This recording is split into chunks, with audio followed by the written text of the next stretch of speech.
Hello there. Welcome to the next episode of the Herron Perspective, insights into culture, technology, and leadership. My special guest today is Steve Young, Chief Executive Officer of Dell in the UK. Steve, a warm welcome to our podcast. Thank you very much, Michael. It's a pleasure to be here. So, some personal stuff to start with, if you don't mind. Sure. You've been in the industry for 25 years. I've been in the industry for 25 years. You've got 3 kids. I've got 2.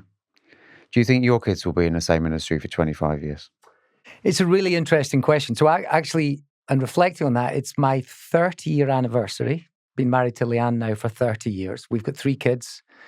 My eldest, Kieran, is in Vancouver working in the industry for Zscaler. Aidan works for Baillie Gifford, fund management organisation in Edinburgh. And my daughter has just started Glasgow University studying sociology. And it's interesting because my dad, who's sadly no longer with us, worked for the same company for 40 odd years. And I remember saying to him, there is no way that I will do that. And 25 years later, I've been at Dell and EMC for 25 years. I'm still here. Having said that, I think when I reflect on why, it's probably the people. Really enjoy the people I work with. But also working in this sector, it feels like a new job every 2 years. So it's really, really exciting. And the pace of change, the one thing I tell my kids is, as fast as the pace of change is today, it's going to be even faster tomorrow. So who knows where they're going to end up. I really am enjoying seeing their journey. And I'm guessing, I don't know how old your 2 boys are. What advice do you give them? So they're 14 and 11, 2 boys, and they're in different places. I mean, the oldest, he's quite interested in chefing. Brilliant. That might be okay to a degree with AI and such, but who knows? We'll still need chefs, that's for sure. We would hope so. But I need to see if he could cope with the heat in some of the kitchens. But it's a stressful job. But he loves it. So let's see where we go on that. The 11-year-old, a bit too early. He's more interested in what's for breakfast tomorrow morning.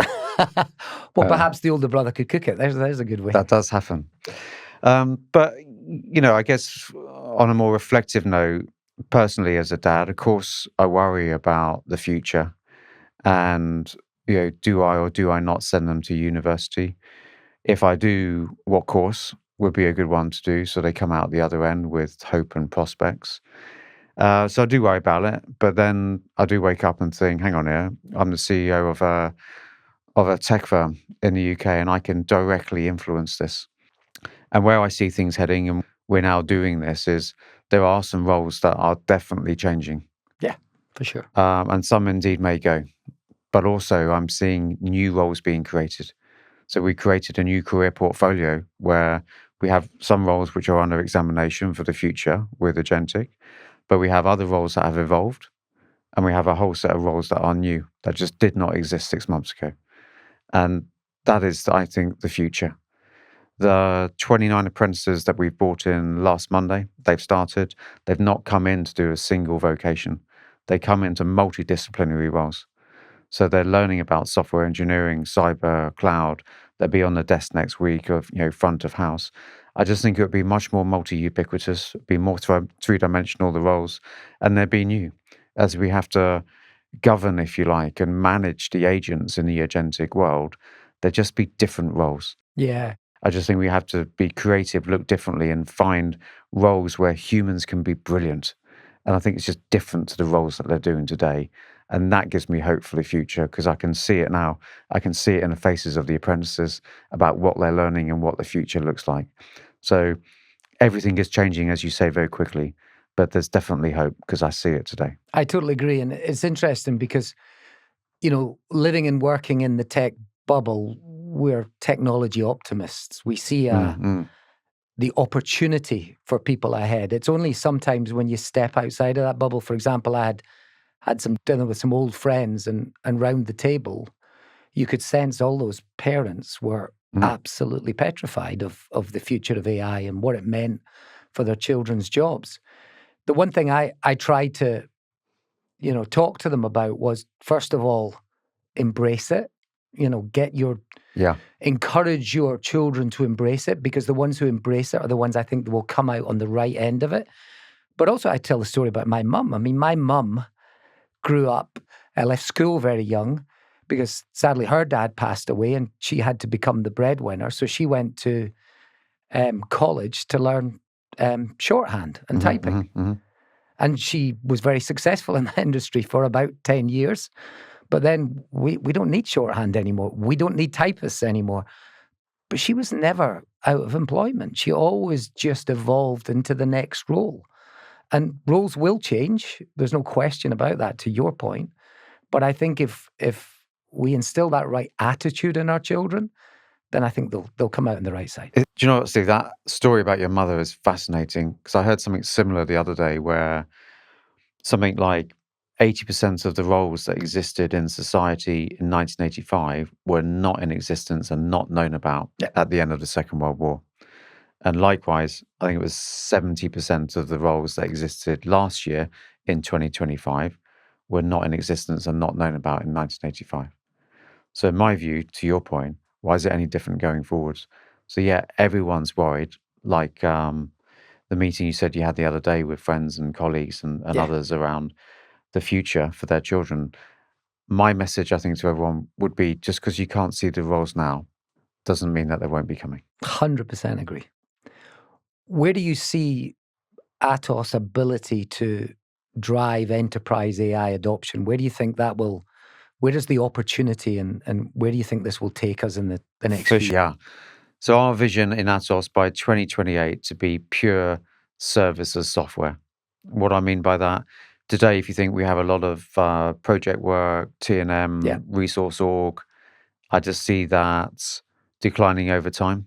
And by 2028 being pure outcome-based services software, which in essence is outcomes delivered by mixed teams of agentic agents and humans. And I kind of test that a little bit with where our customers are on their journey. And I have what I call kind of like a AI continuum, where to exaggerate the point, to make the point, on the far left are perhaps some AI deniers that just think it's all hype and don't want anything to do with it. And you kind of move along where someone's got Copilot on their desktop and they're tinkering with that. Then maybe some good use of Gen AI that's genuinely helping people's jobs. And you move along into then some of the examples we spoke about earlier, and can that be scaled? And then we found an example with an insurance company, which I call an edge case because I haven't seen anything like it anywhere else. And it was basically an entire department that had 140 FTEs in that is now purely run by agentic agents and one human.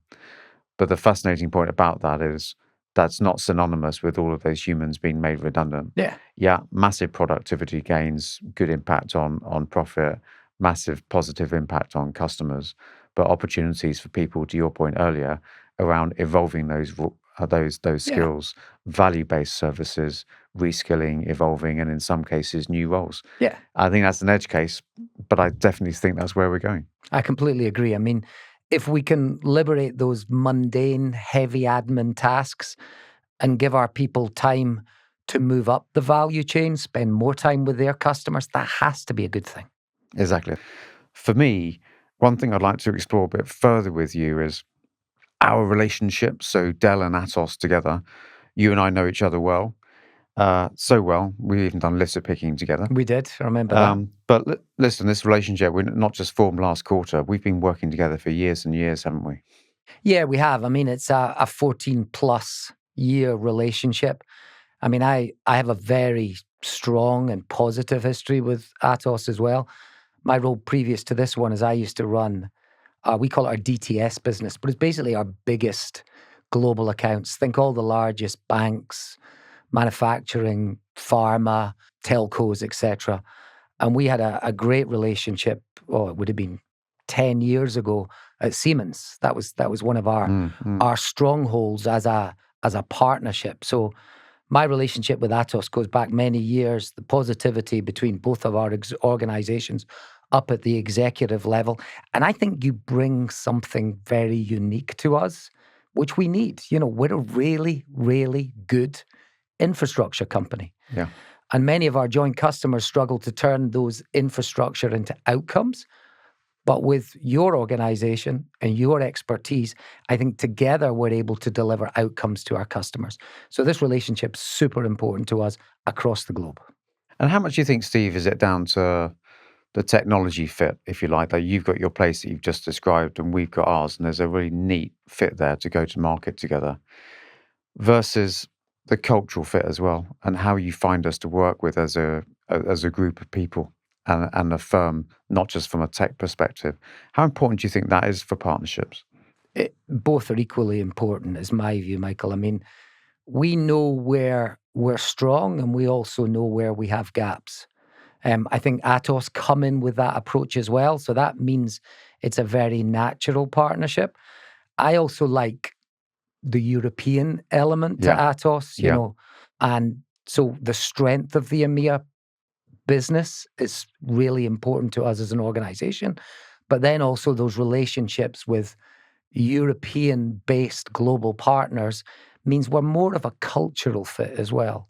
And yeah, that goes back many, many years. And you don't build those relationships and that trust and those joint capabilities without that longevity. So both are super important to me. yeah. So I've been in posting it over a year now, and I'm putting a lot of investment and time into partnerships, especially in the arena of AI and agentic, because unless the firm's going to build all of their own data centers and all of their own LLMs and everything else that's going to go with that, which they're not, No, you have us to neither. you have to partner, and therefore choosing wisely and playing nicely, I think, is a more crucial than ever in the AI world that we live in. Yeah, I agree. There's no one single organization that has the answer to everything. So smart partnering is going to be critical ultimately to deliver the outcomes we want to for our customers. Exactly.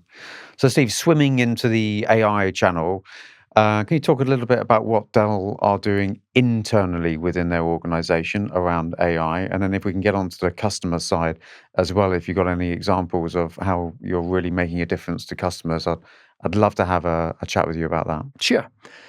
So this stems from a real desire that Michael has. So this is led right from the top of our Mm, organization. I think Michael looked at our business, and we've been in business now for 42 years, over 100 billion in revenue. You could argue that when he set up the company to democratize technology, that we've kind of got there. And you'd sure. think, he's done very well out of it. You'd think possibly he was less focused than he used to be on the business. I see the exact opposite.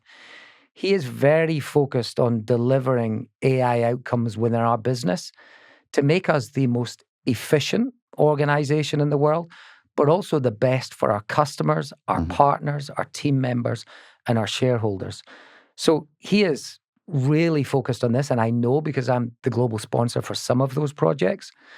And what he's trying to do, and he's successfully done over the last 2 years, is break the link between revenue growth and cost growth. So typically, Yeah, most organizations in a perfect world will see the jaws widen, cost coming down, revenue going up. Rarely does that happen, but under his leadership, we've managed to achieve that the last 2 years, and hopefully we'll achieve it again this year.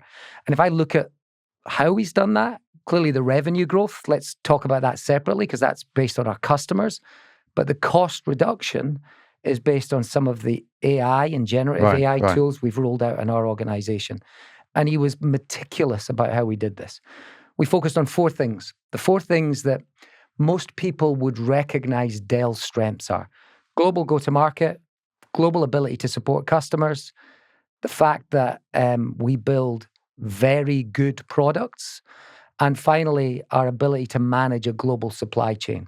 So we focused all of our AI initiatives on those four areas. How do we become better in those four areas? Because those are the areas we're best known for. And if I reflect on just a couple of things, I'll start maybe with the global support of our customers. So we now have implemented something. If you're like me, Michael, when you phone for tech support, sometimes it depends on who you speak to. Hmm. We're trying to democratize that. And we Yeah, do that by taking all of our support data, taking all of the information we have about customers. So when they call in with a support call, the generative AI system has automatically predicted the next best action to give that customer to solve the problem. Now, you think about how important that is from a speed of resolution for our customers, super important, but also the efficiency of our tech support staff and democratizing their intelligence. That's what we're delivering with these sorts of tools. The other area which excites me the most, because clearly our business is about selling to our customers, is some of the tools we've rolled out for our salespeople. And we have something which, we have quite a big team in a combination of Glasgow and Dublin who are inside sellers, calling customers day in, day out, and calling prospects day in, day out.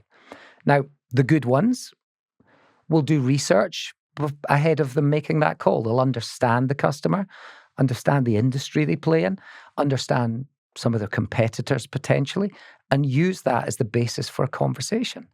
That takes time. It takes a good hour or so to prep that. But what we've created is another generative AI tool, which provides a one-pager of our trading history with the organization, some latest news about that organization, maybe some of their competitors, maybe some hooks to begin that conversation. So, and these are just some of the tools we've rolled out. We're going to continue to do more. You also talked about customers. And when I reflect on our recent results, globally, we had a really strong year last year. Our overall revenue was up 19%, but up over 30% in Q4.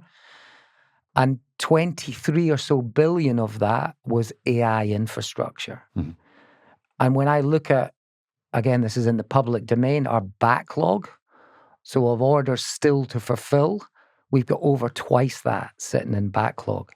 So that tells us that our AI infrastructure story is resonating with our customers. Yeah. But for me, it's much more important than that. How do we deliver outcomes? How do we deliver improved citizen services? How do we enable all of our customers to be more productive and more efficient? And to be honest, again, I think that's where our partnership is super strong. We play very strong in the infrastructure layer.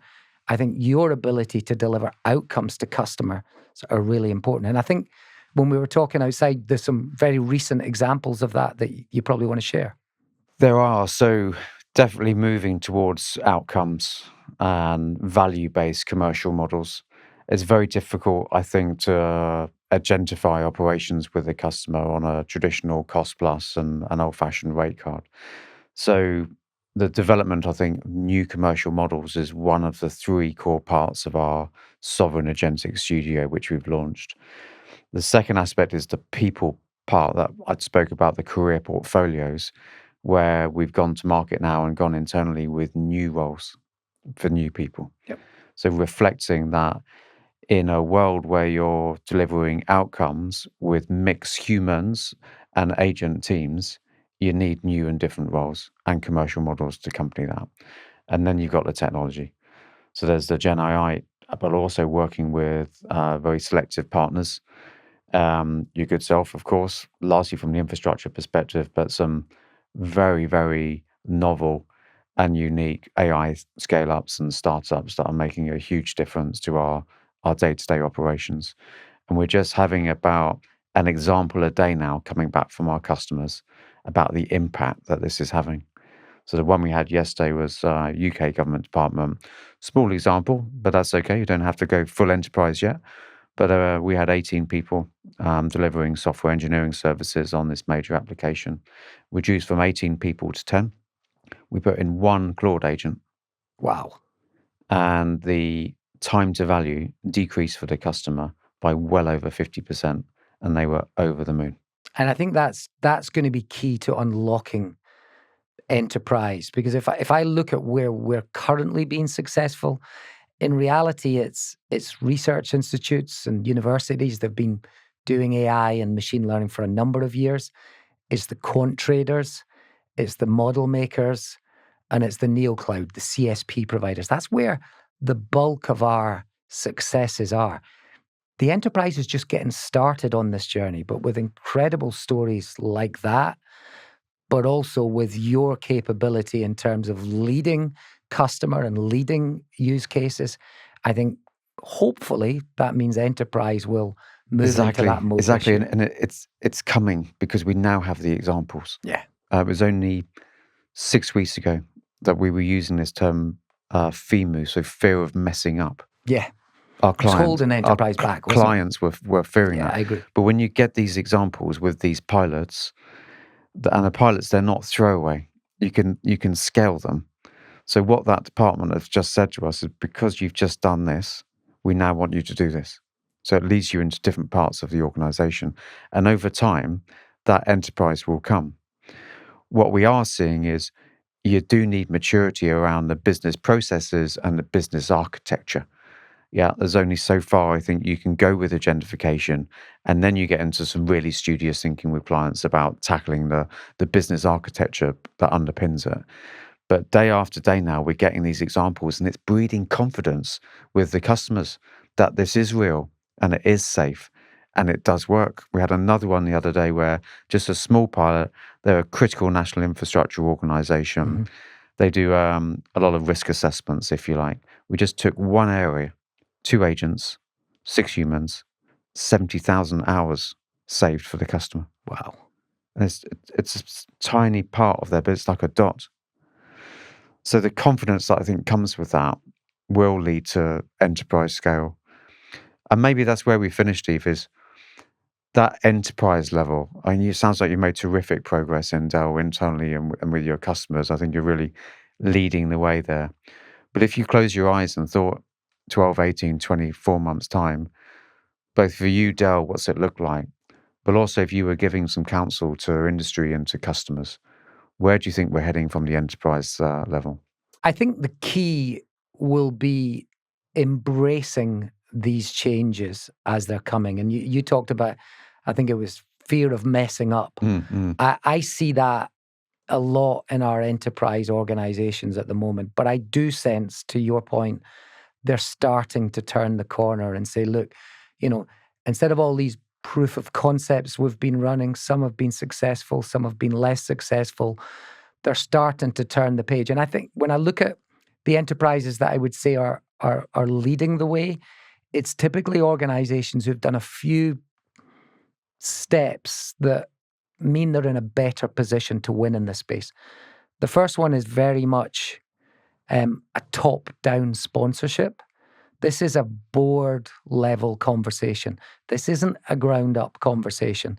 And I think when I see organizations that it's very clearly a board mandate, then they're the ones that tend to be more successful. Yeah. I think the second one is being very clear about what you're trying to achieve. What are you trying to improve? And what are the metrics? There has to be a demonstrable ROI. Yeah. And it can't be a 3 to 5 year ROI, because this industry and AI is moving so fast. We have to be looking at a 1 to 2 year horizon to deliver real value to the organization. I think the third thing is we have to look at how easy is this project going to scale across the whole organization. They can't be isolated use cases for specific departments. They may start there, but they have to have the opportunity to scale. And then the organization has to stay flexible. When I look at our own, we've run out a couple of AI coding projects. We've already changed the organization, the ISV we work with for coding once in quite a short period. Not because the first one was wrong. It was right for us at the time.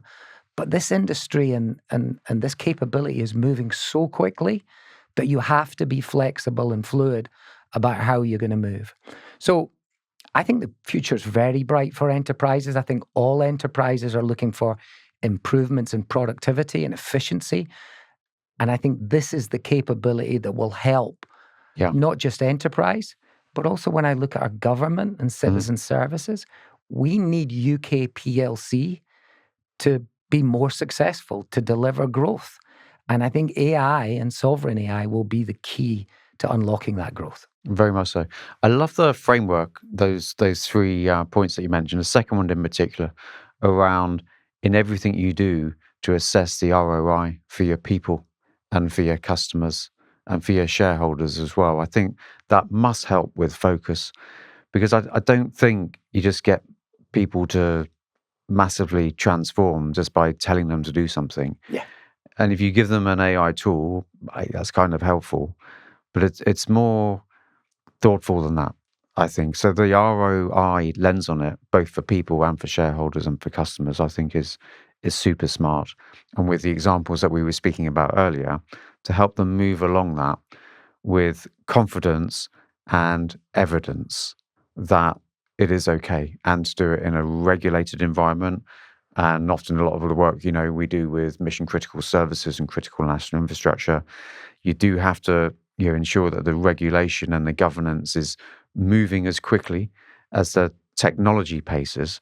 But even if it can't, then it's about the values from the top, that top down piece of, this is what right, this is what wrong, and this is how we're going to do with it. Do you recognize that balance between the pace that we need versus the safety and regulation that might go around that? It's super important. And I think you also touched upon a point there, the human element of this as well. Now, we both, as you said at the outset, we've both worked in the tech sector for 25 years. Most of our people have spent a long time working in the tech sector, but still, humans, when we rolled out these new Gen AI tools to our team, the adoption wasn't immediate, which surprised me. Yeah. So, we talked them through the value of the tools. We talked them through the use of the tools. But there was still a little bit, we haven't done it this way. We're not sure we want to change. So I think the human element of adoption of these tools is super important as well. And we can't lose sight of that. But the other point you made is the regulatory impact. Now, this is super difficult to do because, again, the pace of change is so significant. When I look at a solid piece of legislation the government has done around the Online Safety Act, that took many years, and you would argue is continuously being updated because everything is changing so much. AI is the same. Yeah. So having a significant touch on regulation, but not too heavy touch on regulation, allow innovation, allow flexibility because of the pace of change, and getting that balance right is going to be super important. And I think the UK, we're never going to be the most leaning forward AI country in the world, but I do think we have the opportunity to be the most trusted AI country in the world. Yeah. When I look at our ability to regulate, look at the legal democracy, the geopolitical situation that the UK sits in, I think we are uniquely positioned to really lead the way on the global stage. And I think that's exciting. Yeah. Good stuff, Steve. Let's do a final closing thought then for our viewers and listeners. My reflection on the conversation is your reflections on the pace of change. And it reminds me of a question I got from a member of staff last week is, Michael, when will the transformation stop? And I'm not sure it ever does, Steve. And my reflection is that business transformation is skills transformation. So everything you've just been talking about with your tooling and people, I think the skills transformation is the business transformation.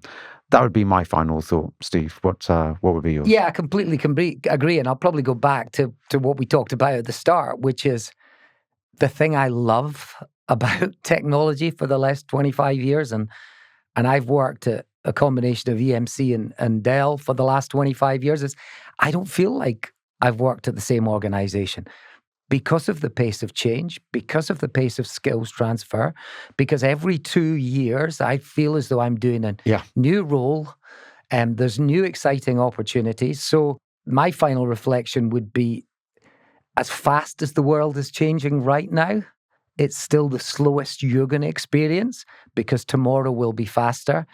And we need to embrace this. And the quicker you embrace it and get on board, I think the more fun you'll have and the more successful you'll be. Exactly. Superb insights. Thank you very much, Steve. So, as with all my guests, I always like to shake their hand at the end, but I know you have a poorly shoulder. So, although it would be very amusing, I won't do that. But, Steve, thanks so much. Thoroughly enjoyed the conversation. Thank you very much, Michael. It's been my pleasure.